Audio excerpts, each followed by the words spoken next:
लेकिन अगर यह भटकाव फिर से हुआ तो? जहाँ तक मैं समझती हूँ ऐसा नहीं हो सकता। अच्छा, क्या तुम क्षमा कर देती? मालूम नहीं, कह नहीं सकती। नहीं, कह सकती, कुछ सोचकर अन्ना ने कहा, और सारी स्थिति को मन ही मन समझने और मन की तुला पर तौलने के बाद उसने इतना और जोर दिया, कह सकती हूँ, कह सकती हूँ, कह सकती हूँ। हाँ, मैंने तो क्षमा कर दिया होता। मैं पहले जैसी तो न रही होती, लेकिन मैंने क्षमा कर दिया होता और ऐसे क्षमा कर दिया होता मानो कुछ हुआ ही न हो, बिल्कुल ही कुछ न हुआ हो। सो तो जाहिर ही है, डॉली ने झटपट बात का तार जोड़ा, मानो वही कह रही हो, जो अनेक बार सोच चुकी हो, नहीं तो ये क्षमा करना ही न होता। अगर क्षमा किया जाए, तो पूरी तरह, पूरी तरह। चलो, मैं तुम्हें तुम्हारे कमरे में पहुंचाऊं, डॉली ने उठते हुए कहा और रास्ते में अन्ना को बाहों में भरकर बोली, कितनी खुश हूं मैं, मेरी प्यारी, कि तुम आ गईं। मेरा मन हल्का हो गया, बहुत हल्का हो गया। अन्ना करेनीना, अध्याय 20 भाग 1। अन्ना ने ये सारा दिन घर पर यानी ओब्लोंस्की परिवार में ही बिताया और किसी से भी नहीं मिली, यद्यपि उसके कुछ परिचित उसके आने की खबर सुनकर इसी दिन मिलने चले आए थे। अन्ना ने पूरी सुबह डॉली और बच्चों के साथ बिताई। हाँ, उसने अपने भाई को केवल ये रुका लिख भिजवाया कि वो दोपहर का खाना जरूर घर पर ही खाए। आओ, भगवान कृपा करेंगे, उसने लिखा था। ओब्लोंस्की ने घर पर ही खाना खाया। आम बातचीत होती रही, बीवी उसे तुम कहते हुए बात करती रही, जैसा कि पिछले दिनों में नहीं होता था। पति पत्नी के संबंधों में पहले जैसा परायापन बना रहा, लेकिन अब अलग होने की चर्चा नहीं रही थी और इसलिए ओब्लोंस्की को अपनी सफाई पेश करने और सुलह होने की संभावना दिखाई देती थी। दोपहर के खाने के फौरन बाद ही कीटी आ गई। वह अन्ना को जानती थी, लेकिन बहुत कम, और दिल में ये डर लिए हुए बहन के घर आई थी कि पीटर्सबर्ग के ऊंचे समाज की यह महिला, जिसकी सभी तारीफ करते थे, उसके साथ कैसे पेश आएगी। लेकिन वह अन्ना को पसंद आई। कीटी ने यहाँ आते ही यह अनुभव कर लिया। स्पष्टतः अन्ना कीटी के सौंदर्य और जवानी पर मुग्ध थी तथा कीटी को तो पता भी नहीं चला और उसने अपने को न केवल अन्ना के प्रभाव में पाया, बल्कि यह अनुभव किया कि वह उससे प्रेम करती है। ये वैसा ही प्रेम था जैसा कि लड़कियां विवाहित और अपने से बड़ी उम्र की महिलाओं के प्रति अनुभव कर सकती हैं। अन्ना न तो ऊंचे समाज की महिला और न ही 8 साल के बेटे की मां जैसी लगती थी। अपनी गतिविधि की लोचशीलता, ताजगी और चेहरे की सजीवता के कारण, जो कभी मुस्कान तो कभी नज़र में व्यक्त होती थी, वह 20 की युवती ही लगती, अगर उसकी आंखों में गंभीरता और कभी कभी उदासी का भाव न झलकता, जो कीटी को चकित करता और अपनी तरफ खींचता था। कीटी ने महसूस किया कि अन्ना सर्वथा सीधी सरल है और कुछ भी नहीं छिपाती है, लेकिन उसके भीतर जटिल और कवित्वपूर्ण रुचियों की कोई दूसरी और ऐसी ऊंची दुनिया भी थी, जो उसकी पहुंच के बाहर थी। खाने के बाद डॉली जब अपने कमरे में चली गई, तो अन्ना झटपट उठकर भाई के पास गई, जो सिगार के कश खींच रहा था। स्टीवा, उसने खुशमिजाजी से उसे आंख मारते, उस पर सलीब का निशान बनाते और आंखों से दरवाजे की तरफ इशारा करते हुए कहा, जाओ, भगवान तुम्हारी मदद करें। बहन का इशारा समझकर ओब्लोंस्की ने सिगार फेंक दिया और दरवाजे के पीछे गायब हो गया। ओब्लोंस्की के कमरे में चले जाने पर अन्ना उसी सोफे पर फिर से जा बैठी, जहां वह बच्चों से घिरी हुई पहले बैठी थी। शायद इस कारण कि बच्चों ने इस बुआ के प्रति मां का स्नेह देखा, या इस कारण कि खुद उन्हें उसमें कोई विशेष आकर्षण अनुभव हुआ, दोनों बड़े बच्चे और, जैसा कि अक्सर बच्चों के साथ होता है, उनकी देखादेखी छोटे बच्चे भी दोपहर के खाने के पहले ही इस नई बुआ के साथ चिपक गए थे और उससे दूर हटने का नाम नहीं लेते थे। उनके बीच मानो ये खेल सा बन गया था कि वे बुआ के ज्यादा से ज्यादा नजदीक बैठ सके, उसे छू पाएं, उसके छोटे से हाथ को अपने हाथ में ले सके, उसे चूम सके, उसकी अंगूठियों के साथ खिलवाड़ कर सकें, या कम से कम उसके फ्रॉक की झालर को छू सकें। उसी तरह, सब उसी तरह बैठे जैसे हम पहले बैठे थे, अन्ना ने अपनी जगह पर बैठते हुए कहा। ग्रीशा ने फिर से अपना सिर उसके हाथ के नीचे रख दिया और उसके नौक के साथ सिर सटाकर गर्व तथा खुशी से खिल उठा। तो बॉल कब है? अन्ना ने कीटी से पूछा। अगले हफ्ते, और सो भी बहुत शानदार। उन बॉलों में से एक, जिनमें हमेशा बड़ा मजा रहता है। ऐसे बॉल भी हैं जिनमें हमेशा मजा रहता है। कुछ मधुर व्यंग्य के साथ अन्ना ने कहा। बड़ी अजीब बात है, फिर भी ऐसे बॉल हैं। बोब्रिश्चेव के यहाँ हमेशा खुशी से छल छलाता बॉल होता है, निकितिन के यहाँ भी, लेकिन मेस्कोव के यहाँ नीरस मामला रहता है। आपने ऐसा महसूस नहीं किया? नहीं मेरी प्यारी, मेरे लिए अब ऐसे बॉल नहीं रहे जहां मुझे मजा आए, अन्ना ने कहा और किटी को उसकी आंखों में उस विशेष दुनिया की झलक मिली तो उसके लिए अभी तक खुली नहीं थी। मेरे लिए ऐसे बॉल तो जरूर हैं जहां मुझे परेशानी और ऊब अनुभव होती है। आपको बॉल में ऊब कैसे अनुभव हो सकती है? क्यों मुझे ऊब अनुभव नहीं हो सकती? अन्ना ने पूछा। कीटी ने ताड़ लिया कि इसका क्या जवाब होना चाहिए। अन्ना ये जानती है, इसलिए कि आप हमेशा सबसे बढ़ चढ़कर होती हैं। अन्ना शर्म से लाल होना जानती थी। वह लज्जारुन हो गई और बोली, पहली बात तो यह है कि ऐसा कभी नहीं होता। दूसरे, अगर ऐसा होता भी तो क्या जरूरत है मुझे इसकी? आप इस बॉल में जाएंगी न? कीटी ने पूछा। मेरे ख्याल में तो न जाना ठीक नहीं होगा। लो, ये ले लो, उसने तान्या से कहा, जो अन्ना की गोरी और सिरे पर पतली उंगली से आसानी से निकलने वाली अंगूठी निकाल रही थी। अगर आप जाएंगी तो मुझे बहुत खुशी होगी। मैं आपको बॉल में देखने को बहुत उत्सुक हूँ। अगर जाना ही पड़ गया तो कम से कम इस ख्याल से मुझे संतोष होगा कि आपको इससे खुशी हासिल होगी। ग्रीशा, कृपया मेरे बालों को नहीं खींचो, वे तो वैसे ही काफी बिखरे हुए हैं। अन्ना ने बाहर निकल आई उस लट को ठीक करते हुए कहा, जिससे ग्रीशा खिलवाड़ कर रहा था। मैं बॉल में बैंगनी रंग की पोशाक पहने हुए आपकी कल्पना करती हूँ। अनिवार्य रूप से बैंगनी रंग की पोशाक में ही क्यों? अन्ना ने मुस्कुराते हुए पूछा। तो बच्चों, जाओ, इधर जाओ। सुन रहे हो न, मिस गूल चाय पीने के लिए बुला रही हैं। अपने को बच्चों से मुक्त करते और उन्हें भोजन कक्ष में भेजते हुए उसने कहा, मैं जानती हूँ कि आप क्यों मुझे बॉल में आने को कह रही हैं। आप इस बॉल से बहुत सी उम्मीदें लगाए हैं और चाहती हैं कि सभी वहाँ उपस्थित हों, सभी उसमें हिस्सा लें। आपको कैसे मालूम है? हाँ, ये सही है। ओह, कितना अच्छा है आपका ये ज़माना, अन्ना कहती गई। स्विट्जरलैंड के पहाड़ों जैसे इस नीले कुहासे की मुझे याद है, मैं उससे परिचित हूँ। ये कुहासा बचपन के खत्म होते होते ही सभी कुछ को परम सुख से ढक देता है और यह सुखद तथा खुशी भरा विराट घेरा अधिकाधिक सक्रिय रास्ते में बदलता जाता है। यद्यपि ये तंग गलियारा रोशन और सुंदर प्रतीत होता है, तथापि उसमें घुसते हुए खुशी के साथ साथ घबराहट भी होती है। कौन नहीं गुजरा इस गलियारे से? कीटी चुपचाप मुस्कुरा दी। कैसे गुजरी है वह इस गलियार से? कितनी उत्सुक हूँ मैं इसका पूरा रोमांच जानने को। अन्ना के पति अलेक्सेई अलेक्सांद्रोविच के गैररोमानी व्यक्तित्व को याद करते हुए कीटी ने सोचा, मुझे कुछ कुछ मालूम है। स्टीवा ने मुझे बताया था और मैं आपको बधाई देती हूँ। वो मुझे बहुत पसंद है, अन्ना कहती गई। व्रोंस्की से मेरी रेलवे स्टेशन पर मुलाकात हुई थी। ओह, तो वह वहाँ गया था? कीटी ने शर्म से लाल होते हुए पूछा। स्टीवा ने क्या बताया है आपसे? स्टीवा ने मुझे सब कुछ बता दिया है। मुझे तो बहुत ही खुशी होगी। मैं कल व्रोंस्की की माँ के साथ ही गाड़ी में आई थी। अन्ना ने अपनी बात जारी रखी और माँ लगातार उसी की चर्चा करती रही। वो उसका चहेता बेटा है। बेशक मैं ये जानती हूँ कि माताएं कितनी पक्षपातपूर्ण होती हैं, लेकिन उसकी माँ ने क्या बताया आपको?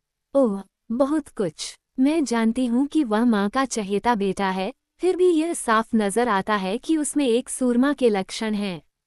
मिसाल के लिए, उसकी माँ ने बताया कि उसने अपनी सारी संपत्ति भाई को देनी चाहिए थी, कि उसने बचपन में ऐसा ही कोई दूसरा असाधारण कारनामा किया था, किसी औरत को डूबने से बचाया था। थोड़े में ये कि हीरो है। अन्ना ने मुस्कुराते और उन 200 रूबलों के बारे में याद करते हुए कहा, जो उसने स्टेशन पर दिए थे। लेकिन इन 200 रूबलों का उसने जिक्र नहीं किया। न जाने क्यों उसे यह याद आने पर कुछ बुरा सा महसूस हुआ। उसे अनुभव हुआ कि इस किस्से में उससे संबंध रखने वाला भी कुछ था, और सो भी ऐसा जो नहीं होना चाहिए था। उसकी माँ ने मुझसे अपने यहाँ आने का बहुत अनुरोध किया था। अन्ना कहती गई, मुझे बुढ़िया से मिलकर बहुत खुशी होगी और मैं कल उसके पास जाऊंगी। लेकिन खैर, भला हो भगवान का, स्टीवा देर तक डॉली के कमरे में ही रुका हुआ है। अन्ना ने, जैसा कि कीटी को लगा, किसी कारणवश असंतोष से उठते और बातचीत का विषय बदलते हुए कहा, नहीं, मैं पहले। नहीं, मैं। चाय खत्म करके बुआ की ओर भागते हुए बच्चे चिल्ला रहे थे। सभी एक साथ, अन्ना ने कहा और हंसती हुई उनकी तरफ भाग चली, सबके गिर्द बाहें डाल ली और खुशी से किलकारियां भरते तथा उछलते कूदते इन सभी बच्चों को नीचे गिरा दिया। अन्ना क्रेनीना, रूसी उपन्यास Lev Tolstoy. Anna Karenina, Russian novel in Hindi Leo Tolstoy. Anna Karenina, अध्याय 21 भाग 1। बड़ों के चाय पीने के वक्त डॉली अपने कमरे से बाहर निकली। ओब्लोंस्की बाहर नहीं आया। वह शायद पत्नी के कमरे के पीछ वाले दरवाजे से बाहर निकल गया था। मुझे डर है कि तुम्हें ऊपर ठंड लगेगी, डॉली ने अन्ना को संबोधित करते हुए कहा। मैं तुम्हें नीचे ले आना चाहती हूँ और इस तरह हम एक दूसरे के निकट भी हो जाएंगी। ओह, कृपया तुम मेरी चिंता नहीं करो, अन्ना ने डॉली के चेहरे को ध्यान से देखते और यह समझने की कोशिश करते हुए कि सुलह हुई या नहीं हुई, जवाब दिया। यहाँ रोशनी भी ज्यादा रहेगी, भाभी बोली। मैं तुमसे कह रही हूँ कि मैं हर जगह और हमेशा ही जंगली चूहे की तरह बहुत गहरी नींद सोती हूँ। क्या चर्चा हो रही है? ओब्लोंस्की ने अपने अध्ययन कक्ष से बाहर आते और पत्नी को संबोधित करते हुए पूछा। ओब्लोंस्की के बात करने के अंदाज से कीटी और अन्ना दोनों ही फौरन समझ गईं कि सुलह हो गई है। मैं अन्ना को नीचे लाना चाहती हूँ, लेकिन पर्दों को दूसरी जगह लटकाना चाहिए। और कोई तो ये कर नहीं सकता, मुझे खुद ही करना होगा। डॉली ने पति को जवाब दिया। ओह डॉली, तुम तो हर चीज को मुश्किल बना देती हो, पति ने कहा। कहो तो, मैं ये सब कर देता हूँ। हाँ, सुलह हो गई लगती है, अन्ना ने सोचा। जानती हूँ, कैसे तुम सब कुछ कर दोगे, डॉली ने जवाब। ओह डॉली, तुम तो हर चीज को मुश्किल बना देती हो, पति ने कहा। कहो तो, मैं ये सब कर देता हूँ। हाँ, सुलह हो गई लगती है, अन्ना ने सोचा। जानती हूँ, कैसे तुम सब कुछ कर दोगे, डॉली ने जवाब दिया। माथवेई से वह करने को कह दोगे जो वह कर नहीं सकता, खुद चले जाओगे और वह सब कुछ गड़बड़ झाला कर देगा। डॉली जब ये कह रही थी, तो उसके होठों के कोनों पर आदत के मुताबिक व्यंग्यपूर्ण मुस्कान झलक उठी। पूरी सुलह हो गई, अन्ना ने सोचा, शुक्र है खुदा का। और इस बात से खुश होते हुए कि वह इस सुलह का आधार है, उसने डॉली के करीब जाकर उसे चूम लिया। कतई ऐसी बात नहीं है। तुम मुझे और माथवेई को इतना गया बीता क्यों मानती हो? ओब्लोंस्की ने हल्की मुस्कान के साथ पत्नी को संबोधित करते हुए जवाब दिया। हमेशा की तरह डॉली सारी शाम पति के मामले में हल्की चुटकियां लेती रही और ओब्लोंस्की खुश तथा रंग में बना रहा, किंतु उस हद तक ही जिससे ये जाहिर न हो कि अब माफ कर दिए जाने पर वह अपना कसूर भूल गया है। ओब्लोंस्की परिवार में चाय की मेज के गिर्द चल रही शाम की बहुत ही सुखद और मनोरंजक पारिवारिक बातचीत में एक अत्यंत साधारण घटना से बाधा पड़ गई। किंतु न जाने क्यों, ये साधारण घटना सभी को बड़ी अजीब सी लगी। पीटर्सबर्ग के साझे परिचितों की चर्चा करते हुए अन्ना जल्दी से उठी। उसका फोटो मेरे एल्बम में है, वह बोली। हाँ, और साथ ही मैं अपना सेरोजा भी आपको दूंगी, उसने माँ की गर्वीली मुस्कान के साथ इतना और जोर दिया। अन्ना आमतौर पर रात के 10 बजे के करीब बेटे से रात भर के लिए जुदा होती थी और खुद बॉल में जाने के पहले अक्सर उसे सोने के लिए बिस्तर पर लिटा देती थी। आज इस वक्त मन उदास हो गया, क्योंकि वह उससे इतनी दूर थी और चाहे कोई भी बात क्यों न होती रहती, वह मन ही मन घुंघराले बालों वाले अपने सेरोजा के बारे में ही सोचने लगती। उसका मन हुआ कि बेटे का फोटो देखे और उसकी चर्चा करे। इसकी संभावना मिलते ही वह उठी और अपनी फुर्तीली तथा दृढ़ चाल से एल्बम लाने चल दी। उसके कमरे की ओर ऊपर जाने वाला जीना घर के बड़े गर्म जीने के चबूतरे से शुरू होता था। अन्ना जब मेहमान खाने से निकली तो ड्योरी में घंटी सुनाई दी। ये कौन हो सकता है? डॉली ने कहा। मुझे इतनी जल्दी घर लिवा ले जाने को कोई नहीं आएगा और किसी अन्य व्यक्ति के आने का ये वक्त नहीं है, कीटी ने राय जाहिर की। हाँ, दफ्तर से कोई कागजात लाया होगा, ओब्लोंस्की ने कहा। अन्ना जब जीने के करीब से गुजर रही थी, तो नौकर आगंतुक के बारे में सूचना देने के लिए ऊपर को भागा आ रहा था और स्वयं आगंतुक लैंप के पास खड़ा था। अन्ना ने नीचे देखते ही व्रोंस्की को पहचान लिया और उसने अपने हृदय में अचानक खुशी तथा साथ ही डर की एक अजीब सी भावना अनुभव की। व्रोंस्की ओवरकोट उतारे बिना ही वहां खड़ा था और जेब से कुछ निकाल रहा था। अन्ना जब जीने के मध्य में पहुंची तो व्रोंस्की ने नजर ऊपर उठाए और अन्ना को देखकर उसके चेहरे पर शर्म और भय का सा भाव आ गया। अन्ना तनिक सिर झुकाकर आगे बढ़ गई और उसी वक्त ओब्लोंस्की की ऊंची आवाज सुनाई दी। उसने उसे भीतर आने को पुकारा था, किंतु व्रोंस्की ने धीमे, कोमल और शांत स्वर में इनकार कर दिया। अन्ना जब एल्बम लेकर लौटी तो व्रोंस्की जा चुका था और ओब्लोंस्की यह बता रहा था कि वह अगले दिन किसी जानी मानी गायिका के सम्मान में दी जाने वाली दावत के बारे में जानने के लिए आया था। किसी भी हालत में भीतर आने को तैयार नहीं हुआ। कैसा अजीब है वह, ओब्लोंस्की ने इतना और जोर दिया। कीटी के चेहरे पर लाली दौड़ गई। वह सोच रही थी कि केवल वही यह समझ पाई है कि व्रोंस्की क्यों आया था और किस लिए भीतर आने को राजी नहीं हुआ। वह हमारे यहाँ गया होगा, वह सोच रही थी, और मुझे वहां न पाकर उसे ख्याल आया होगा कि मैं यहाँ हूँ। लेकिन भीतर यह सोचकर नहीं आया होगा कि देर हो चुकी है और फिर अन्ना भी तो यहाँ है। सभी ने कुछ कहे बिना एक दूसरे की तरफ देखा और अन्ना का एल्बम देखने लगे। इसमें कोई साधारण या अजीब बात नहीं थी कि कोई व्यक्ति रात के 9:30 बजे अगले दिन की जाने वाली दावत की तफसील जानने के लिए दोस्त के यहाँ चला आया और भीतर आने को राजी नहीं हुआ। लेकिन सभी को यह अजीब सा प्रतीत हुआ। अन्ना को ही यह सबसे ज्यादा अजीब और अटपटा लगा। अन्ना करेनिना, अध्याय 22 भाग 1। अपनी माँ के साथ कीटी जब फूलों से सजे और रोशनी में नहाए बड़े जीने पर पहुंची, जिसके दोनों ओर पाउडर लगाए और लाल कुर्ते पहने नौकर खड़े थे, तो बॉल शुरू ही हुआ था। कमरों से चलने फिरने की मक्खी के छत्ते जैसी समलय की सरसराहट सुनाई दे रही थी। जब तक माँ बेटी ने जीने के निकट वृक्षों के बीच दर्पण के सामने खड़े होकर अपना केश विन्यास और पोशाकें ठीक की, हॉल से ऑर्केस्ट्रा की वायलिनों की सदी स्पष्ट आवाज सुनाई दी और पहला वॉल्स नृत्य शुरू हुआ।